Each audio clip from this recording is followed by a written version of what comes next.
This episode of the podcast is brought to you by Resistol. We live it every day. What sets Resistol apart is the legacy of the cowboys who wear the brand. These traditions are passed down from fathers to sons, from heroes to future champions. Since 1927, Resistol has been handcrafting the finest American-made cowboy hats. Generation after generation, we live it every day.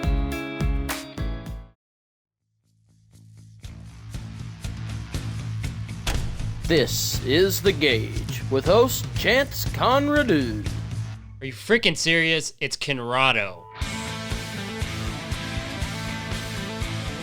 This is The Gauge, and I am Chance Conrado. On this episode of the podcast, we have got Ricky Bolin. Ricky is the general manager of Resistol. Resistol, we all know who they are. We all wear Resistol hats. They're the largest hat company in the United States. Ricky Bolin is a true inspiration to the cowboy way of life. He has got wonderful rodeo accolades. He's being inducted into the Hall of Fame. He is truly an amazing guy. He was a little shy, a little bit of stage fright. I was surprised by that. So we had Mary Jane sit down with him and kind of help him get his story out. He's going to kill me. But we had a great time, even though we were freezing cold at the Riggin Rally in the barn that we were occupying with the rain dropping on our shoulders. It worked out. Ricky talks about his story, his introduction to Resistol, his come up through that company to become the general manager, one of the most important figures in that company. We also get to talk to Mary Jane, who helps outline a few things. We love Ricky. We love Resistol. We're so thankful to be in partnership with them. We love Mary Jane. She makes life really easy for us. Check it out. I've been friends with the Steiner family since I was 15 years old.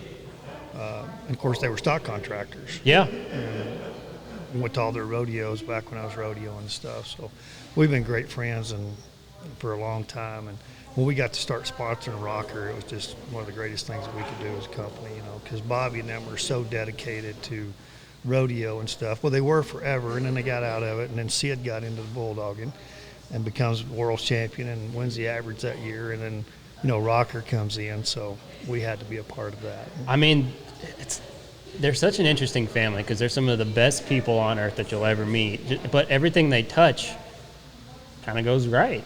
They just have something that when they do things, it works. Well, there's a reason for that.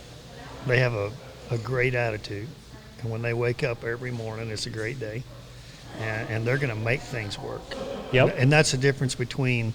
That's why Sid got to go and be the world's champion and win the average the same year, because they don't wait for things to happen. They make things happen, and that's the way Bobby was, and that's the way his dad and mother was. I mean, the whole family's been that way. So it keeps going, and of course, there's nobody any prouder than their grandson or grandkids than Bobby Steiner. I promise you. I mean, he lives for those grandkids. I mean, yeah. Every time I talk to Rocker or Sid, he's making it happen. I mean, the only reason Rocker even's riding bareback horses is because of Bobby. So yeah. It's pretty exciting. Yeah. Yeah, it is. It's really cool. It's great that they came back into the sport of rodeo, though. I mean, it's just isn't that like, crazy, though? I know they walked away, and then now they're twice. back. Bobby's walked away twice. Yeah. And we're so glad they're back. And when the first photo shoot we got to do with them, I pulled out a picture and showed Bobby. I was Miss Rodeo, Mississippi, and I was with Bobby and his dad at a rodeo in Jackson, Mississippi. That was way back. You don't have to say how long ago. Yeah, That's I won't fine. say how long. It is funny, though, because I kind of wish Sid was 15 years younger and that he would have done his world championship, the show that he put on, because I was such a little kid. Yeah. And we say this all the time, we're all God-loving cowboys, right? That's us. It's all pure cowboy. But this dude comes in looking like he was like the front man for Poison or something. Yeah. And he put on a show, and he took those fines, ripping his shirt off and just being ripped and jacked and just creating an environment in rodeo that hadn't really ever existed, right? And then he goes, wins a world title, leaves the sport. Disappears. Right. You just don't see stuff that is that level of cool in rodeo, because everybody's kind of the same. It's like October to October to October to October. And Bobby did it with the bull riding, and you just get to see stuff that you don't from them you get to see a different level of entertainment. Right. And Rocker's doing Yes. it too, Yeah. in his own way. And Steely, after Jamie. Yeah. Yeah, Jamie was the NFR barrel racer, and Yes, ma'am. Steely's following in her footsteps. So they're all winners. Yeah. You know, they've been rodeoing Steely, and they've been up here for, what, a couple of months now? They've been here since June, they were telling me. Yeah, and they've been rodeoing around here, and I think Bobby said the other day she's won $10,000 or $15,000, which Just in the little circuit rodeos here? yeah, in these circuit rodeos. But the thing about it is every barrel racer in the world is here because this Yeah. is where all the rodeos are at, and so she's competing against the best, and and still winning. So that's great. I mean, that's the best proving ground if you're young and rodeoing because, like for us, me and my sisters, we grew up in Colorado, right? And so we had Colorado High School Rodeo and the Junior Rodeo Associations. But those don't even, they don't pay for themselves. Yeah, If you want to make any money as a kid, you go to the amateur rodeos. right. We all bought pickups and cars from winning at those amateur rodeos. Right. Oh yeah. So, I mean, it's the best place to kind of get your start. Now, I'm going to say, Ricky, have you ever been to an amateur rodeo? I don't think you've ever entered one, have you? No, I did. When I first started, I started riding bulls when I was 10, and I rode in amateur rodeos up until I was 15, and I got my pro card. I had to have Jim Shoulders and Neil Gay sign for me because I was too young. You're supposed to be 18 years old, but they signed for me to get my card early. Yeah. So, yeah. So I went to a few amateur rodeos, but for the most part, it was all pro rodeos. Yeah. I mean, bull riding, back in those days, you just probably didn't have a lot of amateur options, did you? No, really, there were. There was CRA, and there was quite a few amateur Was there? rodeos. Yeah, there was quite a few of them, but just didn't work for me. Yeah, you just wanted to run and gun. Yeah. Huh? Well, I grew up around Donnie Gay, and Monty Henson's my brother-in-law. I married his sister. So I was around pro rodeo guys most of my life, even, in my very young days. So I never really went to just a lot of amateur rodeos. Right. Okay, so Mary Jane here said that you had some really good stories. But since she's kind of your proxy here, I'm going to let her kind of pick a story and have you tell it. I think that might be fun. Pick a story. Pick it. Oh, goodness. A bull riding story. Any kind He's of got so story. many stories, like his American Dream story I was telling you Well, about. you were telling me about it, but he said he didn't want to talk about it, but I think he does now.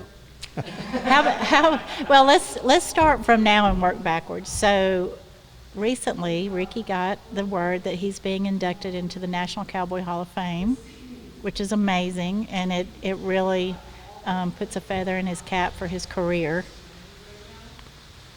Yeah, it's a unbelievable award or to be inducted to the National Cowboy Hall of Fame. But the greatest thing about it is we've been sitting here talking about the Steiner family. It's myself, Bobby, Sid, Tuff Edelman, Cody Lambert, Jerome Robertson are the inductees. I mean, that's a pretty stacked yeah. group of group. guys. Holy Yes. cow. Yes. And to get to go into that Hall of Fame in Oklahoma City, it's I've been there as a kid. In 1978 was my first NFR in Oklahoma City, and I remember writing my dad a letter thanking him for, and today's his birthday, by the way. Oh, Happy birthday. He passed away, I guess, 12 years ago. So anyway, today's his birthday, and I wrote him a letter back in 1978 when I made the NFR because he'd helped me a lot, to get down the road and stuff, and told him we finally made the big show. And I remember we actually went to the Cowboy Hall of Fame and visited and walked through it and stuff when we were there, and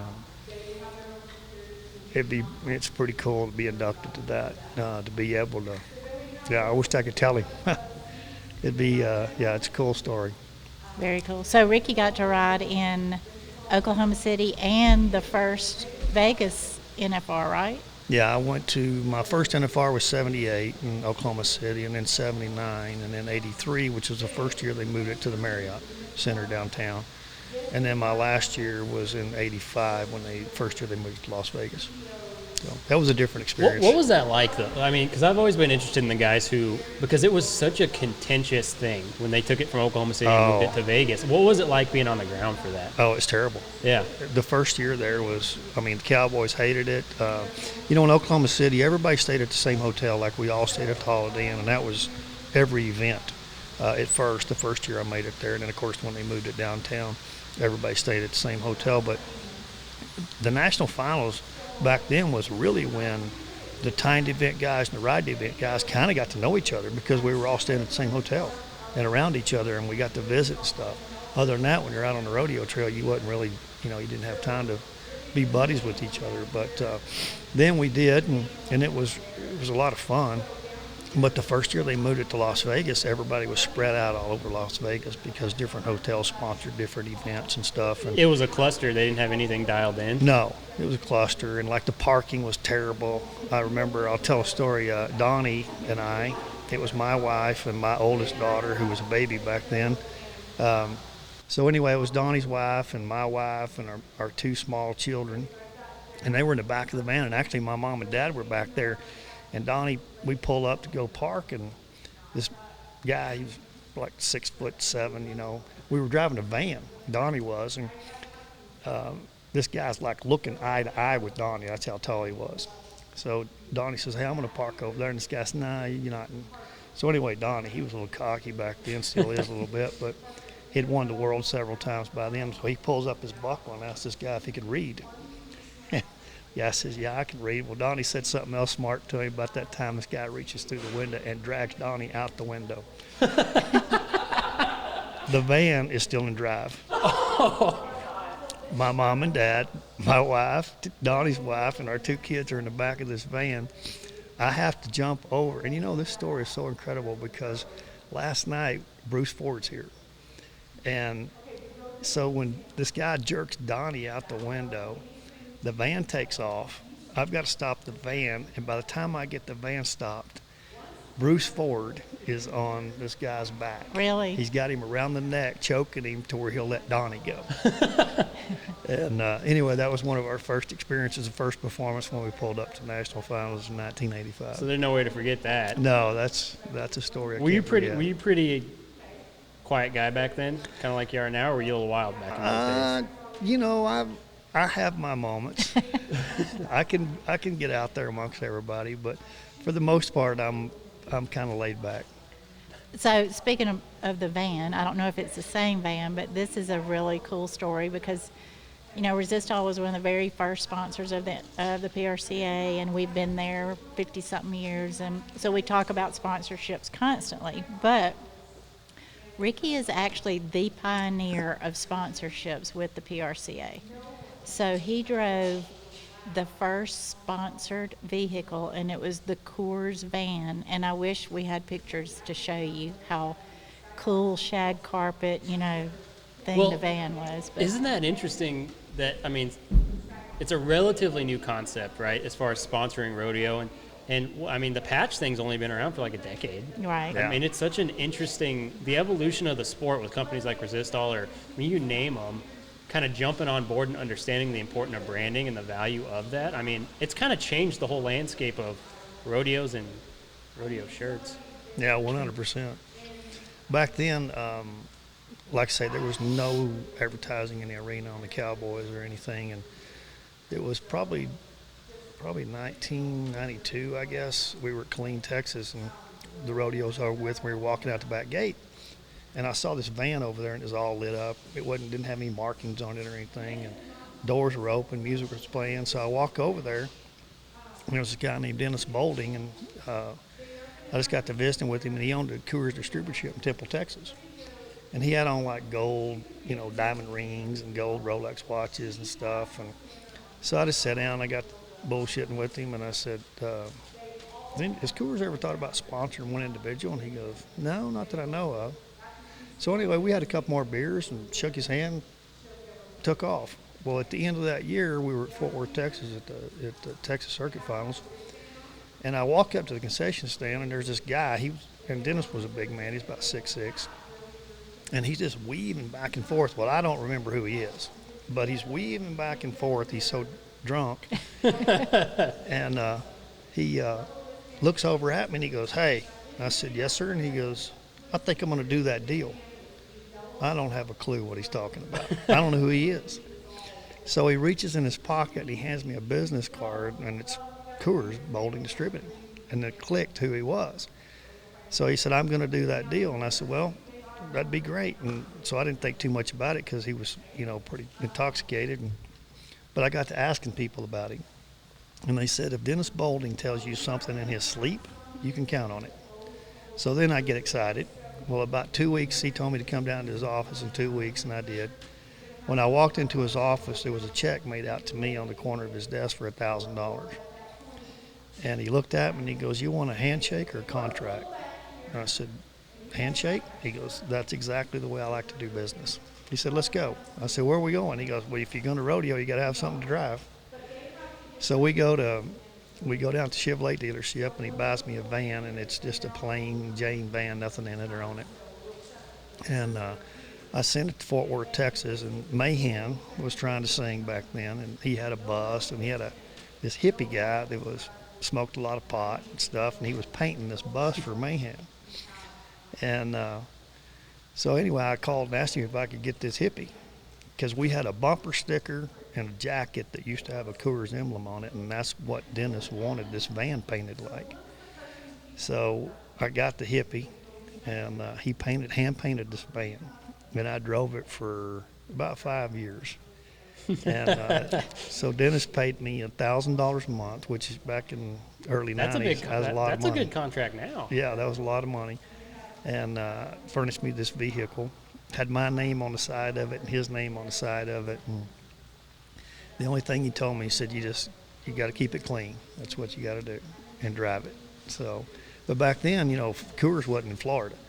And like we'd rodeo a lot in Florida, and we'd be down there, and people would try to pull us over on the side of the road thinking we had beer, full of Coors beer and stuff. So, and you say, no, we rodeo. Yeah. And they're like, no, we're professionals. We don't have any. So, but yeah, some great times. Well, okay, so here's what's interesting. Mary Jane was bragging on you quite a bit, talking about when you decided to quit rodeo. I'd really like to kind of hear the story about when you decided to stop riding bulls. Well, I always told myself when I was 30 I wanted to quit, but my problem was I never figured out what the hell I wanted to do after that. I never had a plan. And I always bought my hats at our Resistol outlet store there in Garland, Texas, and become pretty good friends with the manager over there. And, there is truth to saying that God looks after idiots, and I was one of them. Because, like I said, I never had a plan. Lane Frost got killed that year. I had 2 daughters and everything. And just, they came up to me, the manager of this outlet store, and he said, hey, I think I'm going to leave this company. He said, I've got another job. And he said, would you be interested in taking this over? And I said, I don't know anything about it. And he goes, you don't have to. They'll teach you, and they want to hire you. So they hired me, and it just so happened the owner was a Jewish gentleman out of Richmond, Virginia, and he and I just clicked. He was one of those guys that everybody was scared to death of, and I was too dumb to be scared. And I just treated him like anybody else. Well, I think that's why he and I got along so well, is because I treated him just like anybody else. So I went to work for him. I was there for about a year, and we ended up opening up another store. He gave me 50% of it in Oklahoma City. We did both of them for about 3 years, and then we sold the one in Oklahoma City. And he ended up selling the company, and I became an outside sales rep. And I did that for about 15 years. And then went into the office as national sales manager. Did that for about 6 years, and then I became the general manager of the company. I guess it's been about 6 years ago now. So I've had a great career. My rodeo career was unbelievable, and I know I've talked a lot about Bobby Steiner, but he's a great friend of mine. And we talked about it the other day. If we had it to do over again, we would do it again.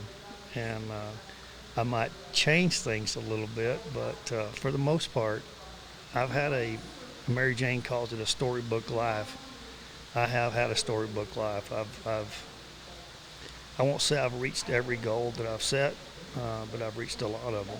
And just great people like her make me look good. I just feel like he is like the example of the American dream. I mean, he was able to rodeo, do what he loved, went to 4 NFRs, and then left, and then started a career. And 31 years later, he's the general manager of the largest hat company in the world. So it's pretty cool.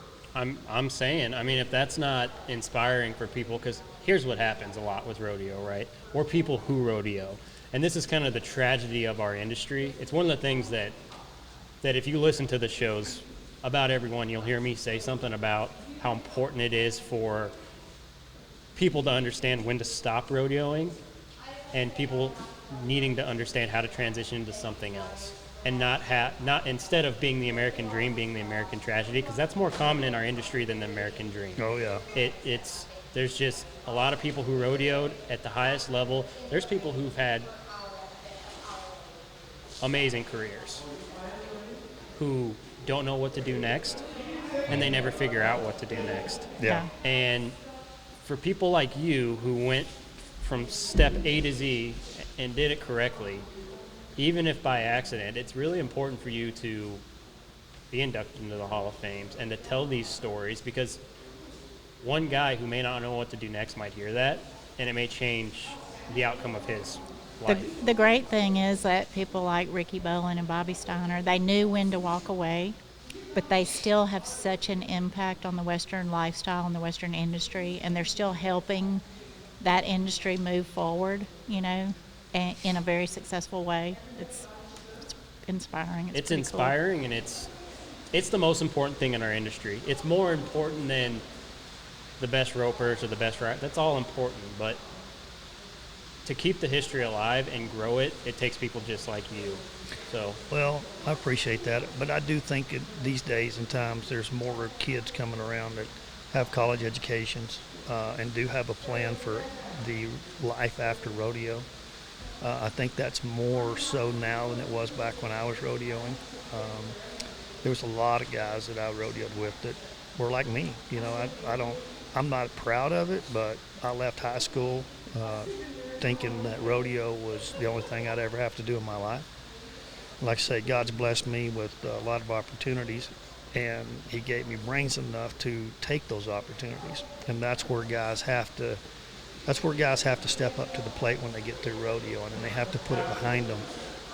They have to step up to the plate and take those challenges and not be scared to walk through those doors. Because if you don't walk through the doors, you're probably not going to go very far after rodeo. Absolutely. Cheers to that, guys. Cheers, yes. And thank you guys for taking the time to come on the show. Absolutely. Thank you for being one of our wonderful sponsors as well. We're thankful to be a sponsor of the show. We think what y'all are doing is incredible. Like I said, the guests that you've had on this show are amazing, and for you to be able to talk about the Western lifestyle and rodeo and just anything is fun and it is entertaining. So thank you for that. I think we need it, and I do appreciate your story, and hopefully we can do another one at some point a little more in depth. Yeah, for sure. Will you open up a little more, Ricky? Perfect. Thank you, bud. You bet. Thank you, guys. What sets Resistol apart is the legacy of the cowboys who wear the brand. These traditions are passed down from fathers to sons, from heroes to future champions. Since 1927, Resistol has been handcrafting the finest American-made cowboy hats. Generation after generation, we live it every day. This has been The Gauge, hosted by me, Chance Conrado, produced and edited by our guy Ty Yeager. Shout out to the executive producers Dustin Pointer and Cody Denton. Marketing and content by Cassie Emerson. Our theme song is by Shay Ashshire and the Night Howlers. Make sure to rate and review this podcast, as well as follow The Gauge on Twitter, Instagram, and Facebook. And make sure to subscribe to The Gauge wherever you get your podcasts. We'll see you guys next time.